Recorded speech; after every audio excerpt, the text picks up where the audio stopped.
자, 반갑습니다. 신경진입니다.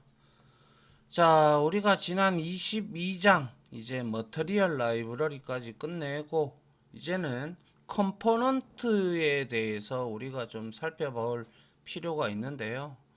여기에서 이제 컴포넌트 액티비티에서 이제 컴포넌트를 우리는 안드로이드를 개발할 때 네 가지의 컴포넌트가 매우 중요하다라고 아마 안드로이드 들어오면서 제가 말씀을 드렸던 것 같아요.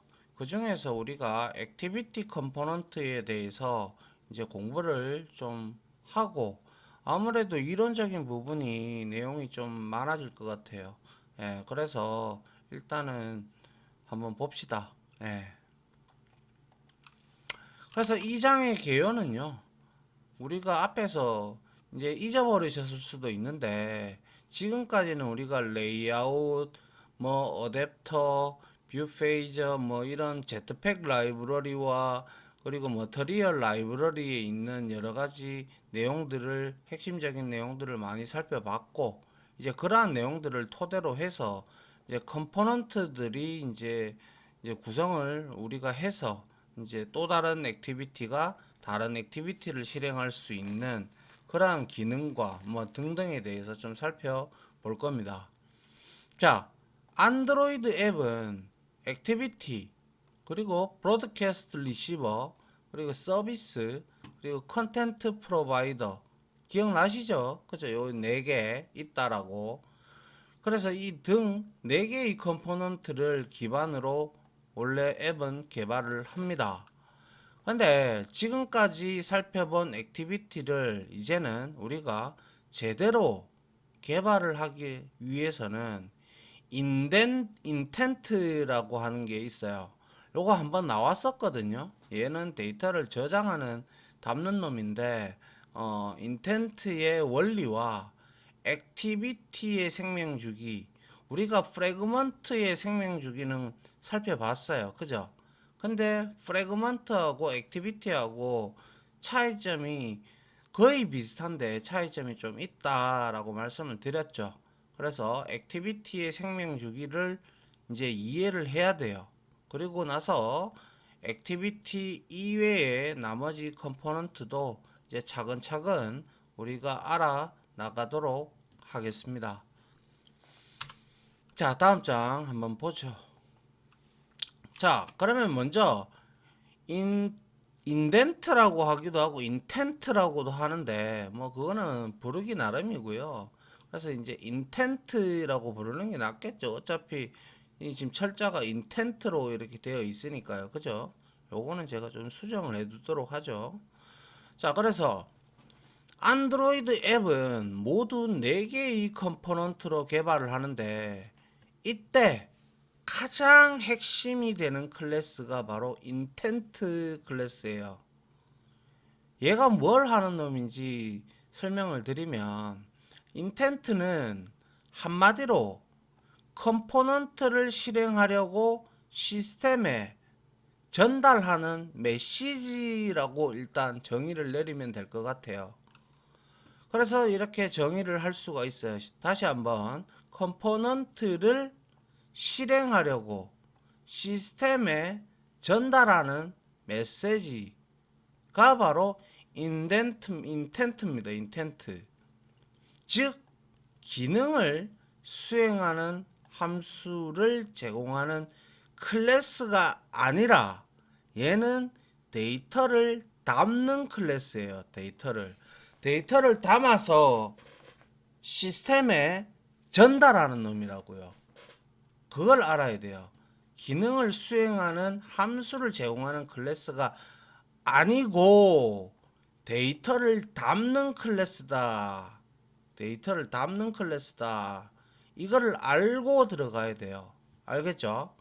그래서 이 데이터는 컴포넌트를 실행하는 정보이며 이 정보가 담긴 인텐트 객체를 시스템에 전달하면 비로소 우리가 실행하려고 하는 컴포넌트가 실행이 됩니다.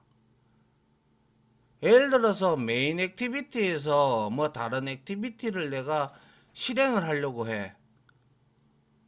그러면 그거 못해요. 그거는 시스템에 전달을 해줘야 돼요. 그래서 우리가 매니페스트 파일에다가 액티비티를 추가를 했잖아요. 기억나시죠? 그죠? 예. 그래서 누구는 이렇게 볼 수도 있겠죠. 인텐트는 화면 전환 API가 아닐까라고 이제 생각할 수도 있겠죠. 그죠?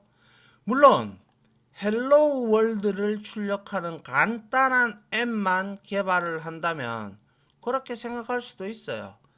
우리가 근데 그것만 개발하려고 지금 배우고 있는 건 아니잖아요. 그죠? 예. 그래서 화면을 전환할 때 인텐트를 사용을 하니까 그건 당연한 얘기죠. 근데 하지만 인텐트는 액티비티뿐만 아니라 서비스도 해야 되고요. 브로드캐스트 리시버와도 관련이 있습니다. 그래서 인텐트에서 중요한 점은 시스템에서 앱의 컴포넌트를 어떻게 실행하는지 원리를 파악하는 거에서요. 원리를 파악하는 거예요. 아시겠어요? 그래서 이 인텐트가 그래야만 안드로이드 컴포넌트를 우리가 제대로 이해를 할 수가 있어요. 이 인텐트가 중요한 점은 바로 시스템에서 앱의 컴포넌트를 어떻게 실행하는지 원리를 파악하는 거. 그리고 인텐트는 클래스, 함수를 제공하는 거랑 클래스가 아니라 데이터를 담는 클래스라고 했어요. 그래서 얘가 컴포넌트가 어떻게 실행되는지 원리를 파악하는 것이 인텐트에서 가장 중요한 점입니다. 아시겠죠? 예, 지금은 여러분들이 잘 이해를 안 하셔도 잘 이해가 안 가더라도 계속 들어보면 우리 지금까지 그렇게 해왔잖아요. 계속 들어보면 여러분들 이해가 될 겁니다. 알겠죠? 예. 그래서 인텐트가 무엇인지 알아보고자 우리가 한 앱에다가 메인 액티비티와 디테일 액티비티가 있다고 가정을 해보자고요. 그래서 메인 액티비티가 실행되고 나서 디테일 액티비티로 우리가 화면을 전환을 한다면 디테일 액티비티 클래스에 객체를 생성을 해서 실행하면 될 것 같죠. 우리가 자바에서는 뭐 포함 관계나 이렇게 해서 다른 클래스 만들어 놓은 거 있으면 이제 그 클래스 포함해서 생성해서 같이 필드 형태로 사용을 한단 말이죠. 그런데 이 안드로이드에서는 화면 전환을 할 때 이 디테일 액티비티 클래스를 생성해서 실행을 할 수조차가 없어요. 이렇게 메인 액티비티에서 디테일 액티비티의 생성자를 호출해서 얘를 사용을 한다? 이게 아니라고요. 무슨 말인지 아시겠어요? 그래서 하지만 디테일 액티비티가 안드로이드의 컴포넌트 클래스라면 예를 들면 뭐 있잖아요. 보셨다시피 서비스나 브로드캐스트 리시버 뭐 그리고 컨텐트 프로바이더 이런 거라면 개발자가 코드에서 직접 생성해서 실행할 수 없어요. 이미 앞에서 제가 설명을 했듯이 컴포넌트 클래스는 시스템이 생성을 해줘요. 시스템이. 아시겠어요? 시스템이 생성을 해서 실행하는 클래스이기 때문에 개발자가 작성하는 코드로 생명 주기를 관리조차도 할 수 없어요. 컴포넌트 클래스라면 말이죠. 이해하시겠죠? 예. 중요합니다. 예, 시스템이 생성을 합니다. 컴포넌트 클래스는. 자, 그래서 그러면 도대체 어떻게 사용을 해야 되나 이런 의구점이 들죠. 맞죠? 예. 그게 바로 인텐트가 한다는 거예요. 인텐트가. 그래서 결국 메인 액티비티 클래스에서 디테일 액티비티 클래스를 실행을 하려면 시스템에다가 우리가 인텐트를 전달해 줘야 한다라는 거예요. 그러면 시스템에서 인텐트의 정보를 분석을 해서 그에 알맞는 내가 실행하고자 하는 컴포넌트를 실행을 해준다 이거예요. 그래서 한마디로 말해서 얘는 정보를 담는 클래스라고 했어요.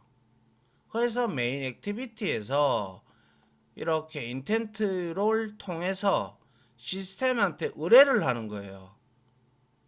기억하시죠? 그죠? 그래서 이 인텐트는 정보를 담고 그 정보가 만약에 디테일 액티비티를 컴포넌트를 실행하라라는 내용이라면 시스템에서 그것을 분석을 해서 얘를 실행을 시켜준다라는 거예요. 무슨 말인지 아시겠죠? 네. 그래서 말씀드린 바대로 이러한 인텐트의 중재 역할은 같은 앱의 컴포넌트 뿐만 아니라 외부 앱의 컴포넌트와 연동할 때도 마찬가지입니다. 다음 그림에서 우리가 A 앱에서 내가 B 앱이 있어요.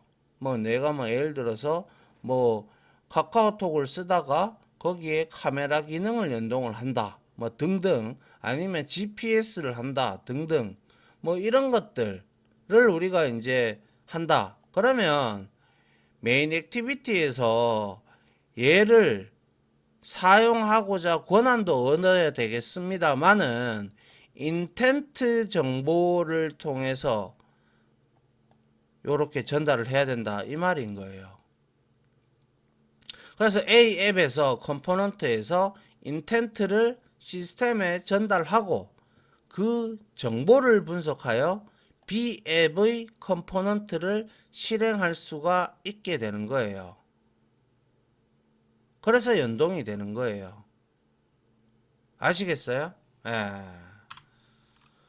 그래서 결국 인텐트라는 놈은 중재 역할을 하는 데이터를 저장하는 클래스로서 다른 컴포넌트를 직접 개발자가 생명 주기를 관리할 수 없기 때문에 대신에 시스템에 의뢰를 해주는 그러한 역할을 하는 게 바로 인텐트다라고 여러분들이 생각을 하시면 된다 이거예요.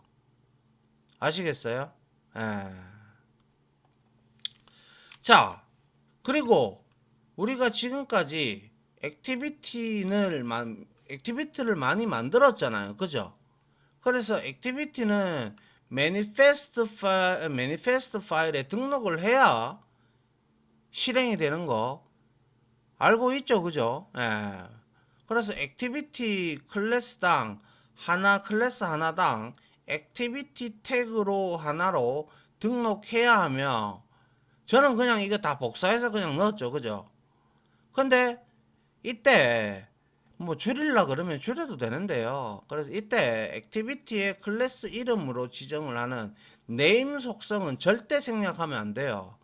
얘가 식별자거든요. 아시겠어요? 예. 그래서 매니페스트 파일에 우리가 이렇게 요거를 복사를 해서 갖다 붙이고 해서 우리가 실행을 지금까지 해왔단 말이에요. 맞나요? 예. 그와 마찬가지로 액티비티도 이렇게 하는데 액티비티뿐만 아니라 서비스도 마찬가지요. 브로드캐스트 리시버도 마찬가지고 컨텐트 프로바이더도 매니페스트 파일에 등록을 해야 합니다. 아시겠죠? 예. 이처럼 안드로이드 컴포넌트를 매니페스트 파일에 등록해야 하는 이유는 바로 시스템에다가 알리는 거예요. 시스템에다가. 그래서 시스템에 컴포넌트를 알려야 하기 때문이에요. 안 그러면 알리지도 않고 실행시키면 안 알렸다고 우리가 안드로이드 스튜디오 그 창 왼쪽 창 밑에 빨간색으로 올라오는 거 보셨잖아요. 그죠? 예. 그래서 시스템은 런타임 때 매니페스트 파일의 정보를 참조합니다. 참조를 해서 앱을 실행을 해요. 근데 만약에 어떤 컴포넌트를 개발해 놓고 내가 매니페스트 파일에 등록하지 않으면 시스템은 해당 컴포넌트가 있는지 없는지 알 수도 없죠. 맞잖아요. 그죠? 알 수 없다라는 거예요. 따라서 인텐트가 해당 컴포넌트를 실행할 수가 없습니다. 정보를 컴포넌트를 등록을 매니페스트 파일에 등록을 해두지 아니하면 말이죠. 아시겠죠? 예, 그래서 여기에 인텐트 필터도 있고, 그죠? 그래서 여기에 네임, 인텐트, 액션, 메인과 카테고리의 론처도 있고, 그죠? 예. 지금껏 해왔던 거예요, 우리가. 지금껏 계속. 맞죠? 예. 자, 그 다음에, 그러면 이제 메인 액티비티에서 디테일 액티비티를 실행하고자 인텐트를 시스템에 전달하는 코드는 다음과 같아요. 인텐트를 시스템에 전달하는 거는, 자, 발해서 인텐트 타입으로 선언을 하고요. 그리고 나서 인텐트를 생성자를 호출하는데, 이때 현재 컨텍스트 넣고요. 그 다음에 디테일 액티비티에서 참조를 얻어내는 거예요. 이렇게. 그리고 나서 스타트 액티비티라는 함수가 매개 변수로 인덴트를 들고 있으니까 이렇게 던져주면 돼요. 그래서 위에 코드는 스타트 액티비티 함수가 인텐트를 시스템에 전달, 시작한다 라고도 해도 되고요. 그리고 나서 이 함수의 매개 변수에는 시스템에 실행을 요청할 컴포넌트가 담긴 인텐트 객체를 전달을 하면 됩니다. 그래서 이 코드에서 인텐트의 생성자의 매개 변수에 디테일 액티비티에 참조하는 class.java라고 작성을 했다. 이 코드 우리 봤잖아요. 그죠? 이 코드는 클래스 타입 레퍼런스 정보죠. 그죠? 예. 그래서 결국 디테일 액티비티를 실행해 달라는 정보를 인텐트 객체에 저장을 하는 거죠. 저장을 해놓고 스타트 액티비티에다가 인텐트 값을 매개 변수로 던진다라는 거예요.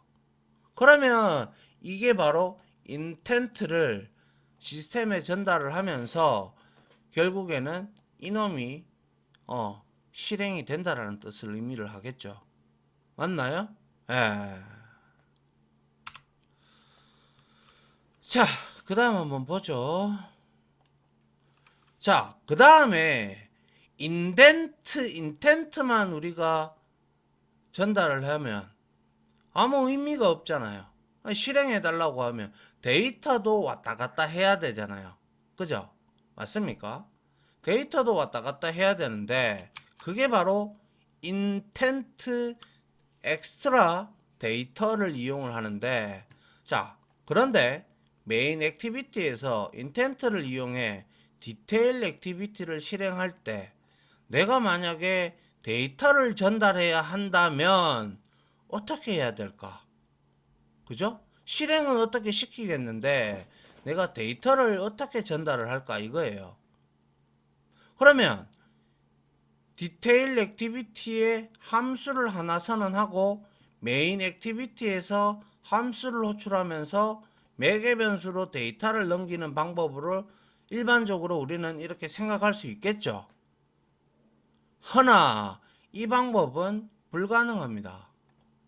그 이유는 컴포넌트 객체는 시스템이 생성하기 때문에 개발자 코드로는 직접 접근할 수 없어요.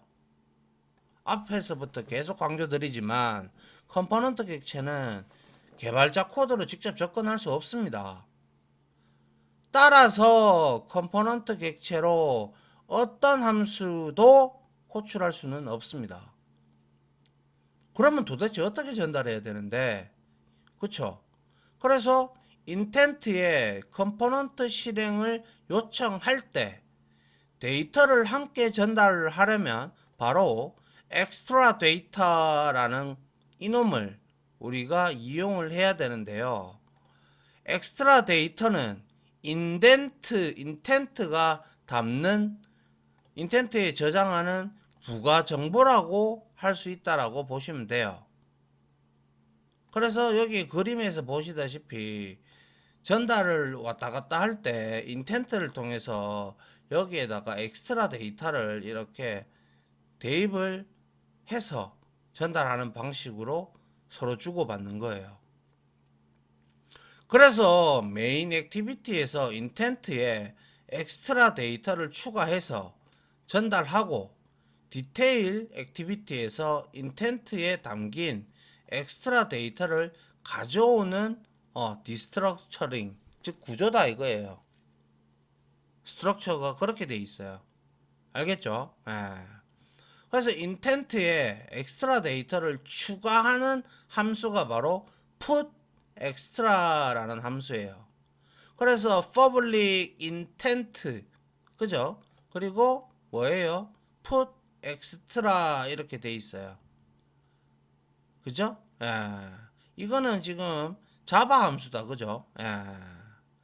그리고 string name, 그리고 차 시퀀스 밸류 되어 있는데 첫 번째 string name은 바로 식별자예요. 데이터의 식별자.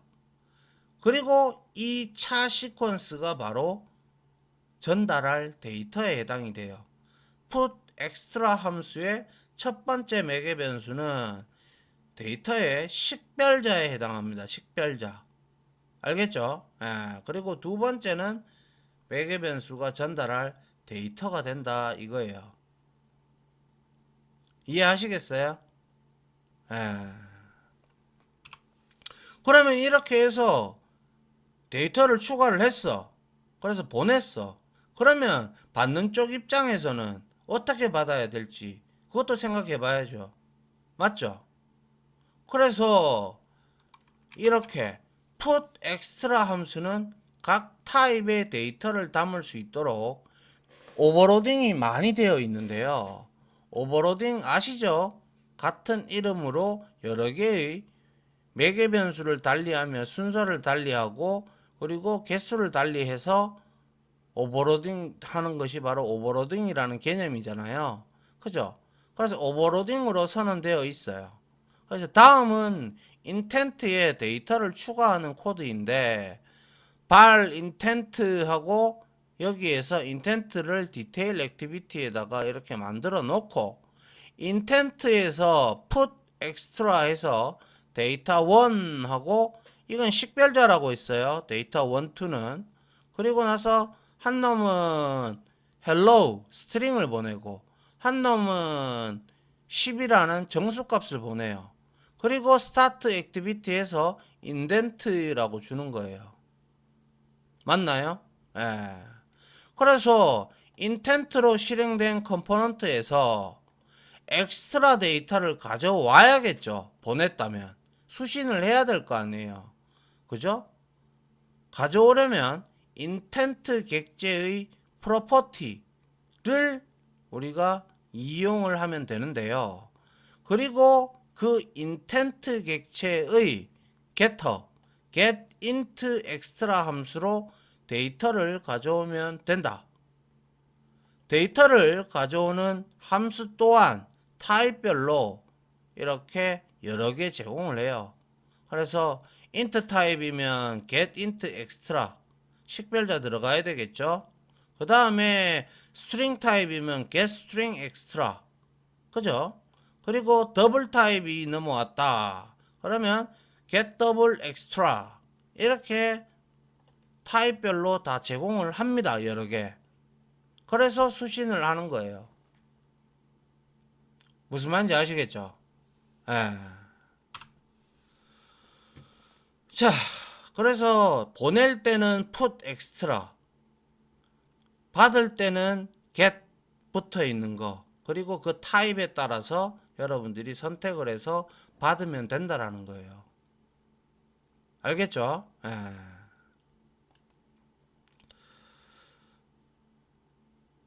이거를 제가, 예. 여기에 엑스트라 데이터 지금 가져오는 거죠. 그죠? 예, 요렇게 데이터 원 식별자죠, 이거는. 그죠? 그럼 식별자를 이제 여기에서 이렇게 보냈으면 얘는 hello라는 값을 가지고 오겠죠. 그리고 얘는 get int extra에서 얘는 데이터 2에 있는 뭐 0의 값을 뭐 가져오든지 뭐 이렇게 하면 된다라는 거예요. 알겠죠?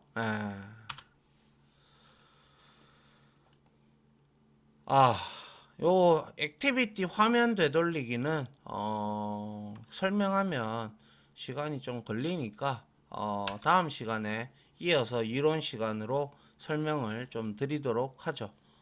자, 아무튼 이번 시간에 우리가 이제 컴포넌트에 들어와서 인텐트에 대해서 인텐트를 가지고 이제 정보를 주고받는 그러한 내용에 대해서 여러분들하고 같이 이론적으로 살펴봤고, 그러한 개발자 코드로 컴포넌트에는 절대로 우리가 생명 주기를 관리할 수 없기 때문에 개발자 코드는 접근이 안 되고, 인텐트라는 매개체 중재 역할을 하는 이놈을 가지고 데이터를 보낼 때는 엑스트라 데이터를 이용을 해서 여러분들이 보내고, 받을 때도 get extra, get 하고 타입하고 extra 해서 받아내면 된다라는 거예요.